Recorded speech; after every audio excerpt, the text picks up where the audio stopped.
kuat, kaki pusing kuat lah. Sama macam Lucy muhung lah hang ni. Mai dengar ni aku nak jawab dekat hang.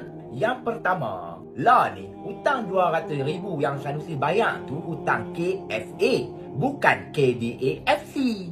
Mestilah Sanusi kena bayar sebab dia adalah Presiden KFA. Dia hutang dia bayar lah. Susah hang nak faham sangat tu pasal apa? Yang kedua, kenapa Tan Sri tak hadir? Tan Sri hantar wakil je. Apa nama dia tu? Pak Long. Nama dia Fadli Syari. Pak Long ni wakil dari pengurusan untuk soal etika dan cara yang betul SAM benarkan sumbangan. Hang faham tak?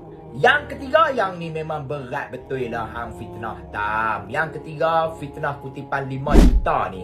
Hang tahu tak Tam Jebat, ramai player bola duk gelak dekat hang punya penerangan bengak ubi ni. Sebenarnya, duit keluar masuk, berapa keluar, berapa dalam NGO, apa nama tabung semua tu, ada letak wakil dari pemain untuk sahkan. 5 juta tu celah mana? Hang tunjuk bukti. Kalau ada bukti hang tunjuk. Player pun pening dengar hang punya penerangan. Bebai betul lah. Lah ni aku nak bagi tahu dekat hang. Hang tak boleh lari mana-mana dah. Ramai orang buat report sebab hang fitnah kuat, tak masuk akal.